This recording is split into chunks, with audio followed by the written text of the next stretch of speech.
الحمد لله وحده، والصلاة والسلام على من لا نبي بعده، وأشهد أن لا إله إلا الله وحده لا شريك له، وأشهد أن سيدنا ونبينا ومولانا محمدا عبده ورسوله صلى الله تعالى عليه وبارك وسلم. أما بعد، فأعوذ بالله من الشيطان الرجيم. ولله على الناس حج البيت من استطاع إليه سبيلا. آمنت بالله، صدق الله مولانا العلي العظيم، وصدق رسوله النبي الكريم، ونحن على ذلك من الشاهدين والشاكرين، والحمد لله رب العالمين. رب اشرح لي صدري ويسر لي أمري واحلل عقدة من لساني يفقهوا قولي. رب يسر ولا تعسر وتمم بالخير وبك نستعين يا فتاح. رب زدني علما، رب زدنی علما، رب زدنی. بزرگان محترم، برادران عزیز، یہ ذی قعدہ کا مہینہ چل رہا ہے اور یہ مہینے شوال سے لے کر ذی الحج تک یہ حج کے مہینے ہیں.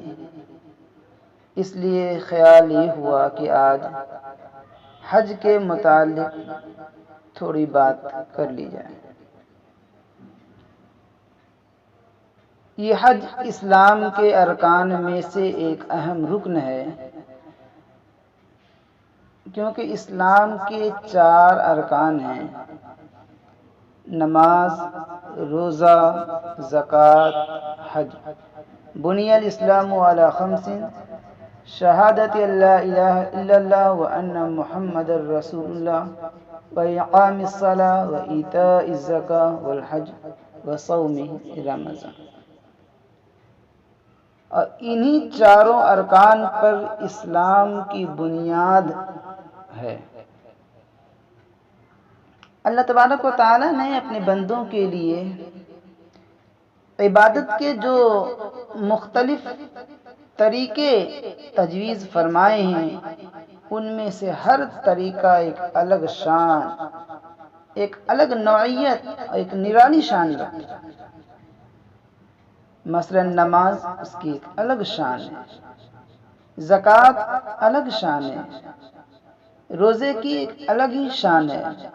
اسی طرح یہ حج، اس کی ایک الگ شان. جتنی بھی عبادتیں ہیں، علماء ان کو 3 قسموں پر منقسم کرتے ہیں.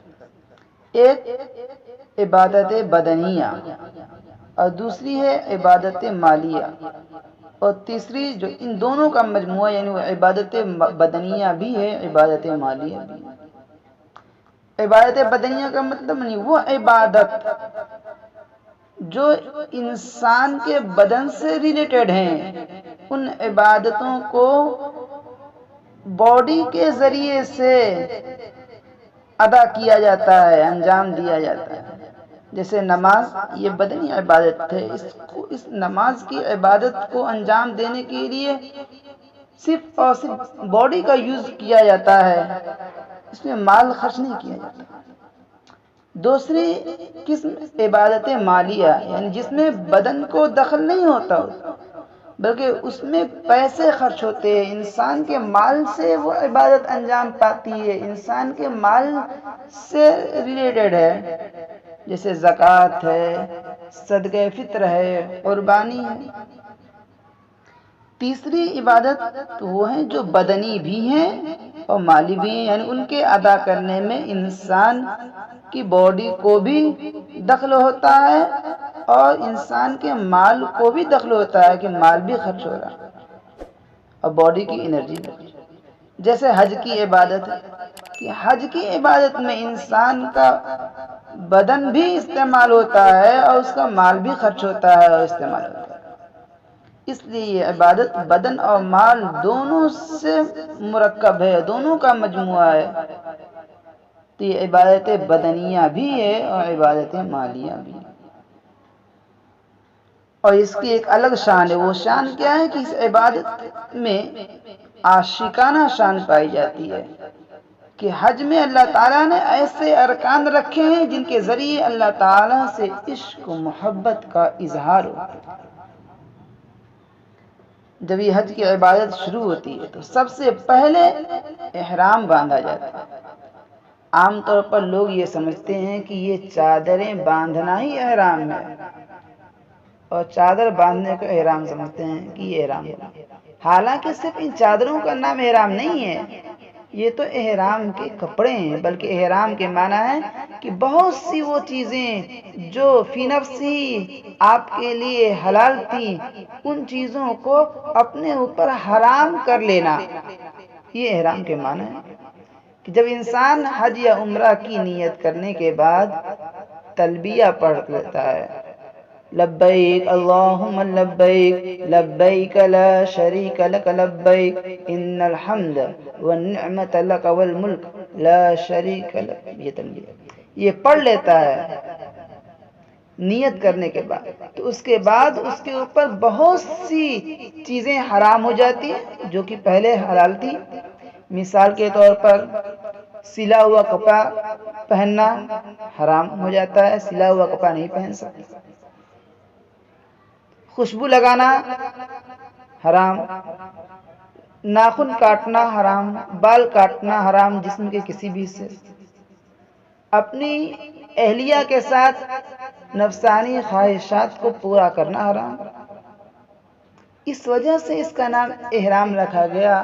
اور اس کپڑے کو احرام اس لیے کہتے ہیں کہ سب سے پہلے اس کی شروعات ہوتی ہے، سب سے پہلے اس کا عمل ہوتا ہے کہ سب سے پہلے جو آدمی سلا ہوا کپڑا اتارتا ہے.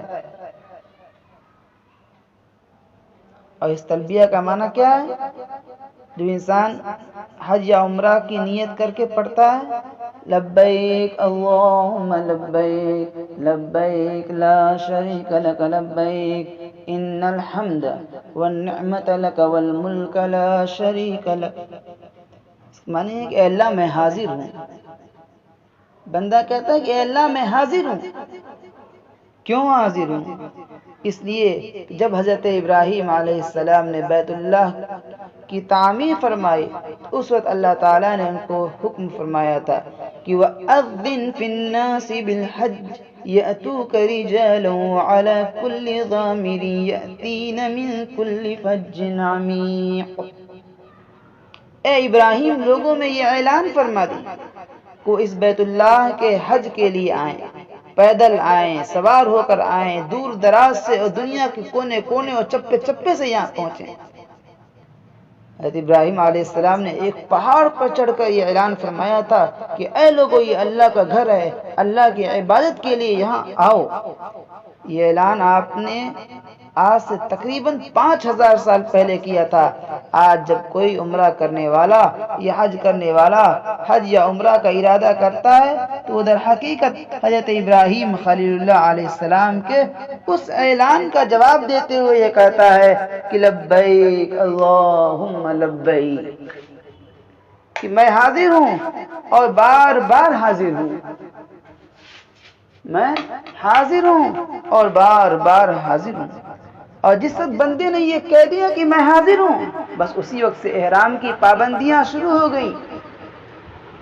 اب وہ سلا ہوا کپڑے نہیں پہن سکتا، خوشبو نہیں لگا سکتا، بال نہیں کاٹ سکتا، ناخن نہیں کاٹ سکتا اور اپنی جائز نفسانی خواہشات بھی پوری نہیں کر سکتا.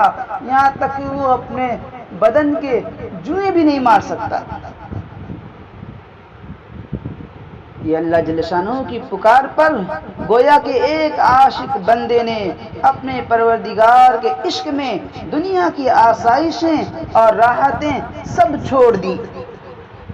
اب تک وہ سلے ہوئے بہترین کپڑے پہنا ہوا تھا، وہ سب اتار دیے. اب صرف 2 چادریں پہنا ہوا ہے جو اس کے کفن کی یاد دلا رہی ہیں. ایک وقت ایسا آنے والا ہے کہ جب تو دنیا سے رخصت ہو رہا ہوگا اس وقت تیرا یہی لباس ہوگا. آج کے دن چاہے وہ بادشاہ ہو، چاہے امیر ترین آدمی ہو، کروڑ پتی اور ارب پتی ہو، چاہے وہ فقیر اور مسکین ہو، سب آج دو چادر پہنے ہوئے ہیں، صرف دو چادر پہنے ہوئے ہیں، اور انسانی مساوات کا ایک منظر پیش کر رہے ہیں۔ جس شخص کو دیکھو وہ آج دو چادروں میں ملبوس نظر آ رہا ہے۔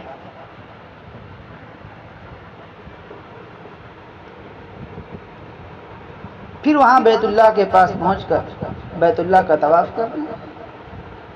اس طواف میں بھی ایک عاشقانہ شان ہے کہ جس طرح ایک عاشق اپنے محبوب کے گھر کے ارد گرد چکر لگاتا ہے، اسی گلیوں کے چکر لگاتا ہے، اسی طرح یہ اللہ کا بندہ اللہ تعالیٰ کے گھر کے گرد چکر لگا رہا ہے، اور یہ چکر لگانا اللہ تعالیٰ کو اتنا محبوب ہے کہ اس طواف میں ایک ایک قدم پر ایک ایک گناہ معاف ہو رہا ہے، ایک ایک درجہ بلند ہو رہا ہے۔ اس کی لذت کیا ہے؟ جن لوگوں کو وہاں جانے کا موقع ملا اور انہوں نے طواف کیا ہے، وہ اس بات کو سمجھتے ہوں گے کہ کیا مزہ ہے، کیا لذت ہے۔ اس طواف سے زیادہ لذیذ عبادت کوئی اور نہیں ہو شاید۔ دراصل بات یہ ہے کہ انسان کی فطرت یہ تقاضا کرتی ہے، نیچر یہ چاہتا ہے کہ وہ اپنے مالک کے ساتھ عشق و محبت کا اظہار، اس کے گھر کا چکر لگائے، اس کے دروازوں کو اور چوکھٹ کو چومے، اس سے لپٹ جائے۔ اللہ تعالیٰ نے انسان کی فطرت اور اس نیچر کے اس تقاضے کو پورا کرنے کے لیے سارے اسباب اس خانہ کعبہ بیت اللہ میں جمع فرما دیے۔ جب آپ کسی سے محبت کرتے ہیں تو آپ کا دل چاہتا ہے کہ اس کو گلے لگاؤں، اس کے پاس رہوں۔ اب اللہ تعالیٰ سے محبت تو ہے لیکن اس کو گلے سے نہیں لگا سکتے، براہ راست اور ڈائریکٹ اللہ تعالیٰ یہ قدم بوسی نہیں کر سکتے۔ اس لیے اللہ تعالیٰ نے فرمایا کہ اے میرے بندے، تم یہ کام کرو، براہ راست تو نہیں کر سکتے لیکن ایسا کرو کہ یہ میرا گھر ہے، تم اس گھر کے چکر لگاؤ، اس کے اندر میں نے حجر اسود رکھوا دیا ہے، تم اس حجر اسود کو چومو۔ یہ تمہارا حجر اسود کو چومنا یہ تمہارے عشق و محبت کا اظہار ہوگا، اس گھروں کے چکر لگانا تمہارا عشق و محبت کا اظہار ہوگا۔ تمہیں مجھ سے لپٹنے کا دل چاہتا ہے، حگ کرنے کا دل چاہتا ہے، تم میرے اس گھر کے دروازے اور حجر اسود کے درمیان جو دیوار ہے جس کو ملتزم کہتے ہیں، اس دیوار سے لپٹ جاؤ، اور یہاں لپٹ کر تم جو کچھ مجھ سے مانگو گے میرا وعدہ ہے میں تمہیں دوں گا۔ یہ عاشقانہ شان اللہ تعالیٰ نے اس حج کی عبادت میں رکھی ہے۔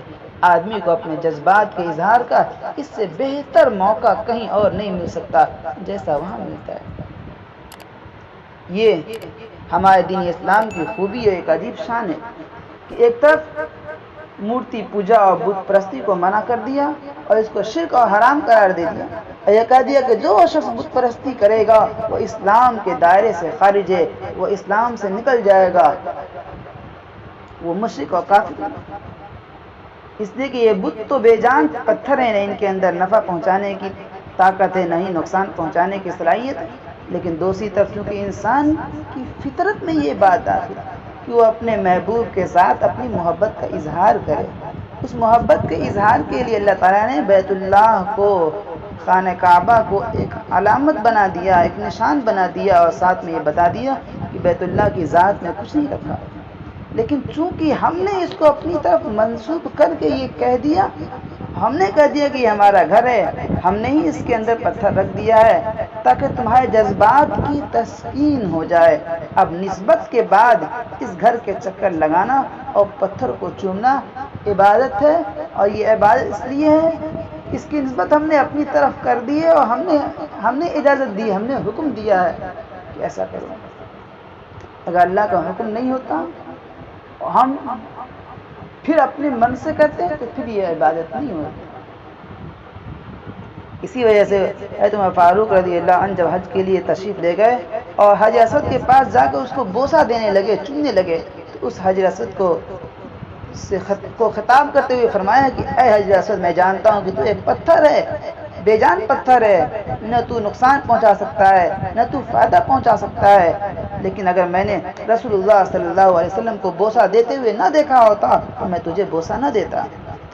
لیکن چونکہ اللہ تعالیٰ نے رسول اللہ صلی اللہ علیہ وسلم کے ذریعے سے یہ سنت جاری فرما دی، اس لیے اس کا چومنا اور بوسہ دینا عبادت ہے۔ پھر طواف کے بعد صفا اور مروہ کے درمیان چکر لگائے جاتے ہیں۔ اور جب سبز رنگ کا ستون، جہاں آج کل ہر ایک کلر کی ٹیوب لائٹ لگی ہوتی ہے کچھ دور تک، وہاں پہنچتے ہیں تو دوڑنا شروع کر دیتے ہیں۔ اب جسے دیکھو دوڑا جا رہا ہے، بھاگا جا رہا ہے، اچھا خاصا سنجیدہ آدمی، پڑھا لکھا، تعلیم یافتہ، جن کو کبھی آپ دوڑ کر اور بھاگ کر چلنے کی عادت نہیں، آپ نے دیکھا نہیں ہوگا، مگر ہر ایک وہاں جا کر دوڑ رہا ہے، چاہے بوڑھا ہو، جوان ہو، بچہ ہو۔ یہ کیا ہے؟ یہ اس لیے دوڑ رہا اور دوڑا جا رہا ہے کہ اللہ تعالیٰ نے اور اللہ کے رسول صلی اللہ علیہ وسلم نے اس کو سنت قرار دیا۔ حضرت حاجرہ علیہ السلام نے یہاں دوڑ لگائی تھی، اللہ تعالیٰ کو ان کی ادا اتنی پسند آئی کہ قیامت تک آنے والے تمام مسلمانوں کے لیے یہ ضروری قرار دیا کہ جو حج کرنے آئے گا وہ صفا مروہ کے درمیان چکر لگائے گا اور اس جگہ دوڑے گا۔ اور پھر جب 8 ذی الحجہ ہوتی ہے، ذی الحجہ کی 8 تاریخ آ گئی، تو اب یہ حکم آیا کہ مسجد حرام کو چھوڑ اور مینا میں جا کر 5 نمازیں ادا کرو۔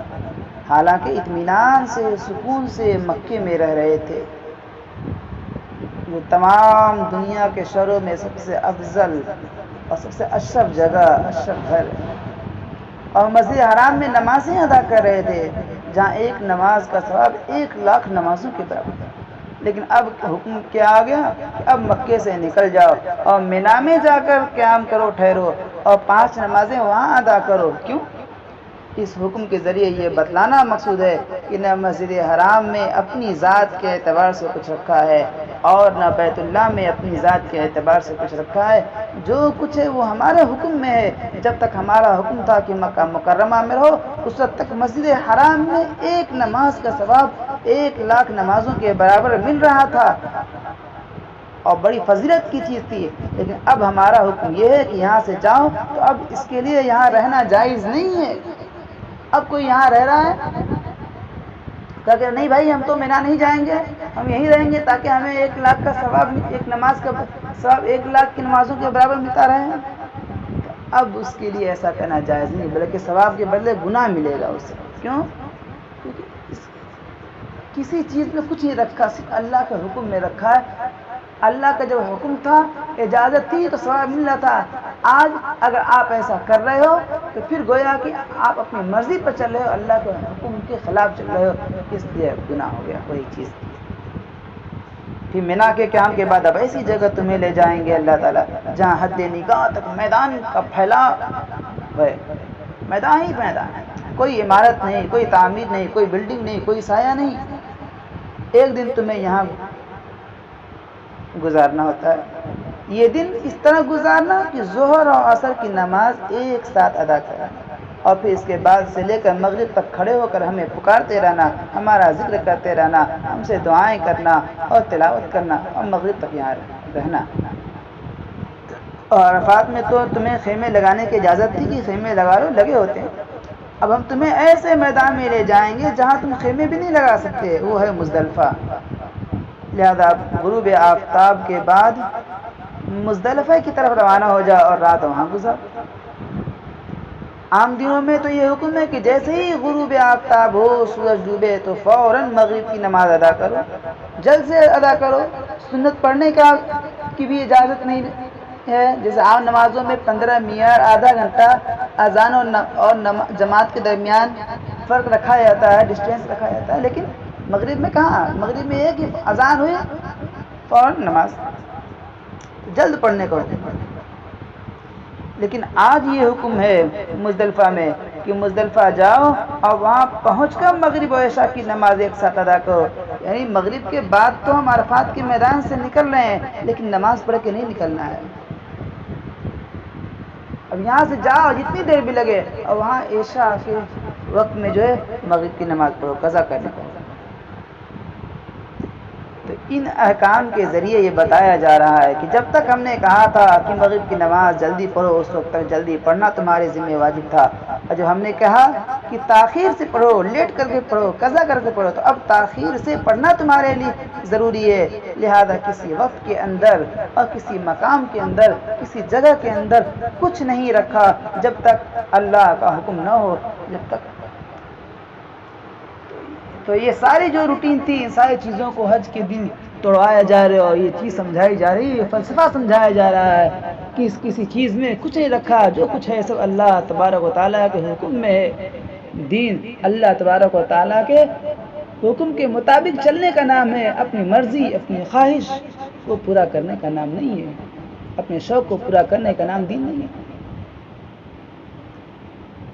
پھر لہذا قدم قدم پر اللہ تبارک تعالیٰ عام قانونوں کو توڑ کر بندے کو یہ بتا رہے ہیں کہ تیرا کام تو ہماری عبادت کرنا اور ہمارا حکم ماننا ہے، اور کوئی چیز اپنی ذات میں کوئی حقیقت نہیں رکھتی جب تک ہمارا حکم نہ ہو۔ اب یہاں سے مزدلفہ سے پھر واپس منی آؤ اور 3 دن یہاں گزارو۔ اب یہاں 3 دن کیوں گزارے؟ یہاں کیا کام ہے؟ یہاں تمہارا کام یہ ہے کہ یہاں منی میں 3 ستون ہیں، کھمبے ہیں، پلر ہیں، جن کو جمرات کہا جاتا ہے۔ ہر آدمی روزانہ 3 دن تک ان کو 7 کنکریاں مارے۔ ذرا اس عمل کو عقل اور خرد کے ترازو میں تول کر دیکھیں تو یہ عمل فضول اور بیکار نظر آئے گا۔ 25 لاکھ آدمی، 30 لاکھ آدمی اور لاکھوں آدمی 3 دن تک منی میں پڑے ہوئے رہتے ہیں، جن پر کروڑوں اور اربوں روپے خرچ ہو رہے ہیں، اور ان میں ہر ایک کو یہ دھن ہے کہ میں ان جمرات کو 7 کنکریاں ماروں۔ اچھے خاصے پڑھے لکھے تعلیم یافتہ معقول آدمی، عقل مند آدمی، مگر جس کو دیکھو وہ کنکریاں ڈھونڈتا پھر رہا ہے اور پھر ان جمرات کو مار کے خوش ہو رہا ہے کہ میں نے یہ عمل پورا کر لیا۔ کیا یہ کنکریاں مارنے کا عمل ایسا ہے جن پر اربوں روپیہ خرچ کیا جائے؟ بات یہ ہے کہ اس کے ذریعے اللہ تعالیٰ یہ بتانا چاہ رہے ہیں کہ کسی کام میں عقل و خرد کی بات نہیں ہے۔ جب ہمارا حکم آ جائے تو وہی کام جس کو تم دیوانگی سمجھ رہے تھے وہی عقل کا کام بن جاتا ہے۔ جب ہمارا حکم آ گیا کہ ان پتھروں کو مارو تو تمہارا کام یہ ہے کہ مارو، اسی میں تمہارے لیے جو ثواب ہے، اسی عمل کے ذریعے اللہ تعالیٰ تمہارے درجات بلند کر رہے ہیں، اسی عمل کے ذریعے اللہ تعالیٰ کی خوشنودی نصیب ہو رہی ہے، حاصل ہو رہی ہے۔ لہٰذا ہم نے اپنے دلوں میں عقل و خرد کے جو بت تعمیر کیے ہیں، اس حج کے عبادت کے ذریعے قدم قدم پر اللہ تعالیٰ ان بتوں کو توڑ رہے ہیں اور یہ بتا رہے ہیں کہ ان بتوں کی کوئی حقیقت نہیں، یہ بتا رہے ہیں اس کائنات میں کوئی چیز قابل تعمیل ہے تو وہ ہمارا حکم ہے۔ جب ہمارا حکم آ جائے تو وہ حکم عقل میں آئے تو، عقل میں نہ آئے تو تمہیں اس حکم کے آگے سر جھکانا ہے، اس حکم کے آگے سرنڈر کرنا ہے اور اس پر عمل کرنا ہے۔ پورے حج کے اندر یہی تربیت دی جا رہی ہے اور یہی چیز سمجھائی جا رہی ہے۔ اسی وجہ سے حضرت صلی اللہ علیہ وسلم نے اس حج کی بڑی فضیلت بیان فرمائی کہ اگر کوئی شخص حج مبرور کر کے آتا ہے تو ایسا گناہوں سے پاک صاف ہوتا ہے جیسے آج وہ اپنے ماں باپ کے پیٹ سے پیدا ہوا ہے۔ اللہ تعالیٰ نے اس عبادت کا یہ مقام رکھا ہے۔ ابھی رہ گیا مسئلہ کہ یہ حج کس پر فرض ہے۔ اس بارے میں اللہ تعالیٰ نے اس آیت میں بیان فرمایا جو ابھی میں نے آپ کے سامنے تلاوت کی تھی خطبے میں، وَلِلَّهِ عَلَى النَّاسِ حِجُّ الْبَيْتِ مَنِ اسْتَطَاعَ إِلَيْهِ سَبِيلًا، کہ اللہ تعالیٰ کے لیے لوگوں پر فرض ہے کہ وہ بیت اللہ کا حج کریں، اور یہ ہر اس شخص پر فرض ہے جو وہاں جانے کی استطاعت اور صلاحیت رکھتا ہو، یعنی اس کے پاس اتنے پیسے ہوں کہ وہ سواری کا انتظام کر سکے۔ فقہاء کرام نے اس کی تشریح میں فرمایا کہ جس کے پاس اتنا مال ہو کہ اس کے ذریعے وہ حج پر جا سکے اور وہاں حج کے دوران اپنے کھانے پینے اور اپنے رہنے کا انتظام کر سکے، اور اپنے پیچھے جن کے کھانے پینے کی اور خرچ کی اس کے اوپر ذمہ داری تھی جو عیال ہیں اس کے، تو وہاں جتنے دن لگیں گے حج کرنے میں اتنے دن کا ان لوگوں نے کھانے پینے کا انتظام کر سکے پیچھے، تو ایسے شخص پر حج فرض ہو جاتا ہے۔ لیکن بس اتنی شرط ہے، لیکن آج کل لوگوں نے حج کرنے کے لیے اپنے کو بہت سی شرطیں اپنی طرف سے عائد کر رکھی ہیں جن کی شریعت میں کوئی بنیاد نہیں ہے۔ مثال کے طور پر لوگوں نے ایک بات یہ مشہور کر رکھی ہے کہ بھائی جب تک جو ہے ماں باپ حج نہ کر لیں تو لڑکا حج نہیں کر سکتا۔ یہ بھی شرط غلط ہے، اس کی کوئی حقیقت نہیں ہے۔ بعض لوگ یہ سمجھتے ہیں کہ جب تک ان کے دنیاوی مقاصد پورے نہ ہو جائیں، مثلا جب تک مکان نہ بن جائے، جب تک بیٹیوں کی شادیاں نہ ہو جائیں، اس وقت حج نہیں کرنا چاہیے۔ یہ خیال بھی بالکل غلط ہے، بلکہ جب انسان کے پاس اتنا مال ہو جائے کہ اس کے ذریعے حج ادا کر سکے، یا اس کی ملکیت میں سونا اور زیور ہے اور وہ اتنا ہے کہ اگر اس کو وہ فروخت کر دے تو اس کی رقم اتنی وصول ہو جائے گی جس کے ذریعے حج ادا ہو جائے گا، تب بھی حج فرض ہو جائے گا۔ لہذا حج فرض ادا ہو جانے کے بعد اس کو کسی چیز کے انتظار کرنے کی ضرورت نہیں، اور یہ سوچنا کہ ہمارے ذمہ بہت سارے کام ہیں، ہمیں مکان بنانا ہے، ہمیں بیٹیوں یا بیٹوں کی شادی کرنی ہے، اگر یہ رقم حج میں صرف کر دیں گے، خرچ کر دیں گے تو ان کاموں کے لیے رقم کہاں سے آئے گی؟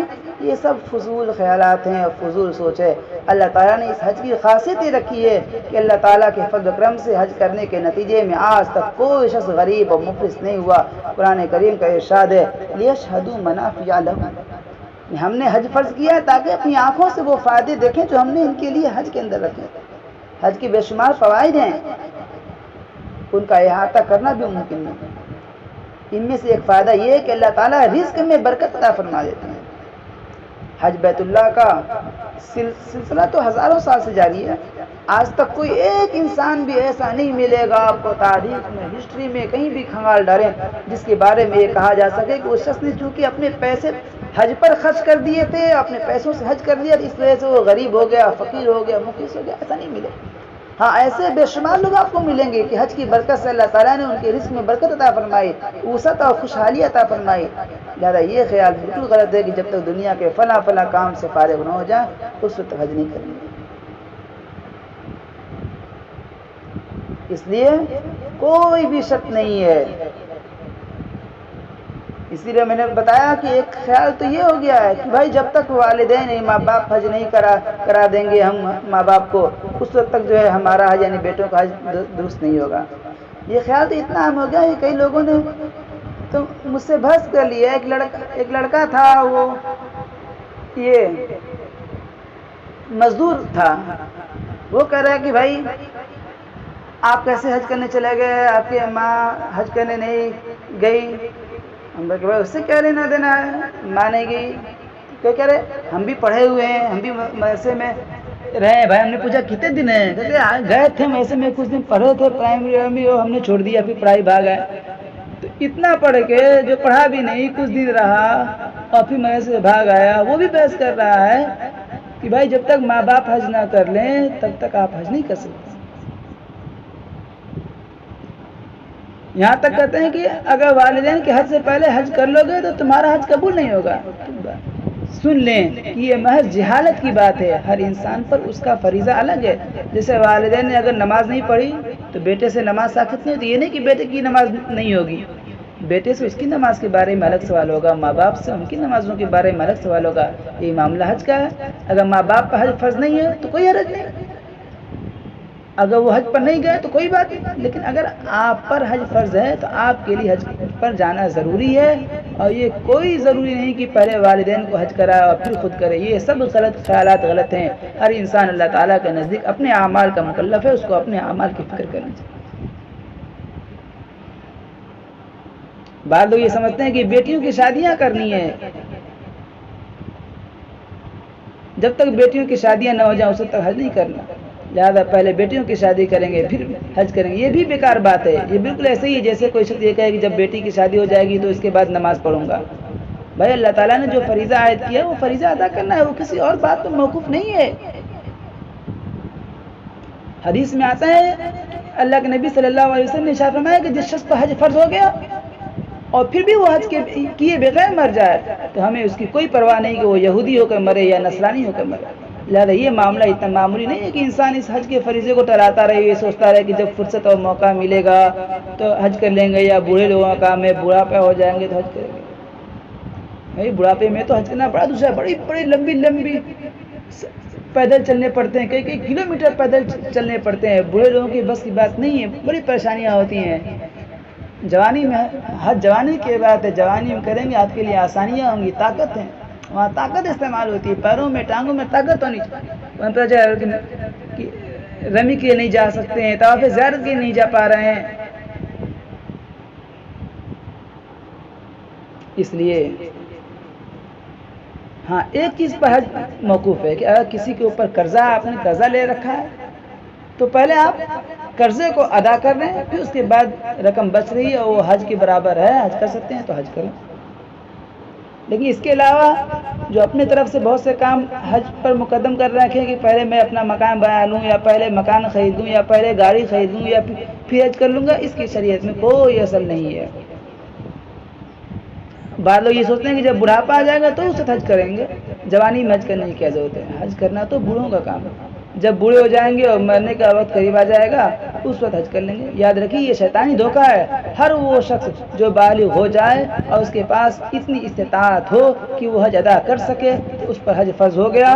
اور جب حج فرض ہو گیا تو اب جلد از جلد اس فریضے کو انجام دینا واجب ہے. بلا وجہ تاخیر کرنا جائز نہیں ہے. کیا پتہ کہ بڑھاپے تک وہ زندہ بھی رہے گا یا نہیں. اس لیے میں نے کہا کہ حج تو در حقیقت جوانی کی عبادت ہے. جوانی میں آدمی کوہ مضبوط ہوتے ہیں, پیروں میں ٹانگوں میں طاقت ہوتی ہے, تندرست ہوتا ہے. اس وقت وہ حج کی مشقت کو آسانی کے ساتھ برداشت کر سکتا ہے. لہٰذا یہ سمجھنا کہ بڑھاپے میں حج کریں گے یہ بات درست نہیں. اور یہ بات بھی رکھنا چاہیے کہ اگر حج فرض ہونے کے بعد بھی ادا نہیں کر سکے تو اپنی زندگی میں تو پھر اس پر یہ فرض ہے کہ وہ اپنی زندگی میں یہ وصیت کرے کہ اگر میں زندگی میں حج فرض ادا نہ کر سکوں تو میرے مرنے کے بعد میرے ترکے سے کسی کو میری طرف سے حج بدل کے لیے بھیجا جائے. کیونکہ اگر آپ یہ وصیت کر دیں گے تب تو آپ کے وارثین پر لازم ہوگا کہ وہ آپ کی طرف سے حج بدل کرائیں. اگر آپ نے وصیت نہیں کی تو ان کے اوپر کوئی لازم نہیں ہے, اور وہ آپ کے ترکے میں سے بھی حج ہوگا. اور بھی ترکے کا مسئلہ یہ ہے کہ آپ کے اوپر جو بھی ہے بھائی آدمی کی نمازیں چھوٹی ہیں اس کا بھی فدیہ, روزہ چھوٹا اس کا بھی فدیہ, حج نہیں کیے ہیں آپ کو حج فرض تھا اس کو بھی کرانا ہے. لیکن یہ سارے کام قرضہ یہ سارے کام جو ہے صرف 1/3 آپ کے جتنے بھی مال ہیں اس مال کا 1/3 یعنی 1/3 حصے میں سے کرنا ہے. اس سے زیادہ خرچ نہیں کیا جا سکتا, اس سے زیادہ پر آپ کا حق نہیں ہے. الا ہے کہ آپ کے ورثہ اپنی مرضی سے خرچ کرنا چاہے اپنی طرف سے تو وہ ان کا طرف سے احسان ہوگا.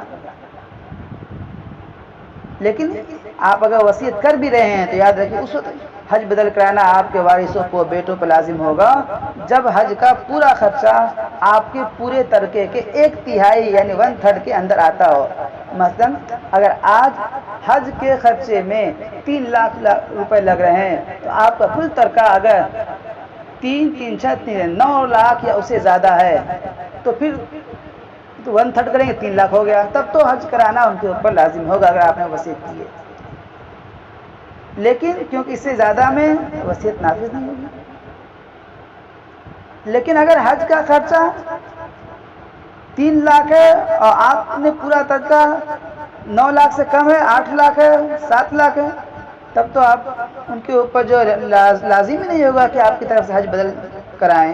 کیونکہ شریعت کا یہ اصول ہے کہ یہ مال جو ہمارے پاس موجود ہے اس مال پر ہمارا اختیار اس وقت تک ہے جب تک ہم پر مرض الموت طاری نہ ہو. ہم اس مال کو جس طرح چاہیں استعمال کریں, لیکن جیسے ہی مرض الموت شروع ہو گیا اس وقت اس مال پر سے ہمارا اختیار ختم ہو جاتا ہے. یہ مال وارثوں کا ہو جاتا ہے. البتہ اس وقت صرف 1/3 مال کے حد تک ہمارا اختیار باقی رہ جاتا ہے. لہٰذا جتنے بھی ہمارے پاس فرض نمازیں ہیں, روزے ہیں چھوٹ گئے ہیں, زکوٰۃ باقی رہ گئی ہے, ان سب کی ادائیگی سے 1/3 سے, حج رہ گیا ہے اس کی بھی 1/3 سے ہوگا. اس لیے یہ ممکن بھی نہیں ہے. اور آج کل کون اولاد اللہ ماشاء اللہ کی اپنی طرف سے جو ہے حج کرا دے. اس لیے یاد رکھیے کہ حج اگر فرض ہو گیا آپ کے اوپر تو اس کو جلد اور جلد ادا کرنے کی کوشش کریں. اور چونکہ یہ قانونی اعتبار سے تو کچھ پابندیاں عائد ہیں کہ پہلے درخواست دو, پھر قرآن اندازی ہوگی, پھر نام اگر آئے گا تو پھر حج کرنا ہوگا. تو آپ کے اندر جتنی استطاعت ہے طاقت اتنا آپ اوپر کرنا لازم ہے. آپ کوشش کریے, فارم بھریے, آپ اپنا پاسپورٹ بنوائیے, درخواست دیجیے, کوشش کرتے رہیے. کوشش کرنے کے باوجود بھی اگر آپ کا نام نہ آئے, نہ جا سکیں تو پھر آپ معذور ہیں. لیکن اپنی طرف سے کوشش کرے, حج پر جانے کے جتنے قانونی ذرائع ہو سکتے ہیں ان کو اختیار کرے. لیکن آدمی ہاتھ پر ہاتھ دھر کر بیٹھا رہے اور جانے کی فکر ہی نہ کرے تو یہ گناہ کی بات ہے. بڑی لذیذ عبادت ہے, بڑے مزے کی بات ہے. یہ حج کرنے سے پتہ چلے گا. اس لیے آپ حضرات جلد سے جلد اگر حج فرض ہے آپ کے اوپر, آپ کے پاس اتنا مال ہے کہ آپ حج پر جا سکتے ہیں تو آپ اس کی کوشش کیجیے, فارم بھریے. بہت سے لوگ ایسے پر جن کے اوپر پیسے ہیں کہ حج کر سکتے ہیں لیکن نہیں کر رہے ہیں کہ بھائی لڑکی کی شادی پہلے کر لیں یا پہلے فلاں گاڑی خرید لیں یا یہ کر لیں وہ کر لیں، یہ سب گناہوں کی بات ہے۔ اگر آپ اسی انتظار میں ٹالتے ٹالتے مر گئے تو ایک فریضہ آپ کے ذمہ بڑا باقی رہ جائے گا جس سے آپ کا مواخذہ ہوگا۔ اس لیے بہت فکر کرنے کی بات ہے کہ جلد سے جلد حج کا فارم بھریں، پاسپورٹ بنوائیں اور حج کی تیاری کریں۔ اللہ تبارک و تعالی ہم سب کو عمل کرنے کی توفیق عطا فرمائے، حج کی اہمیت کو ہمارے دلوں میں ڈال دے اور ہم سب کو اپنے گھر کی زیارت کے لیے قبول فرمائے، منظور فرمائے۔ وآخر دعوانا الحمد للہ رب العالمین۔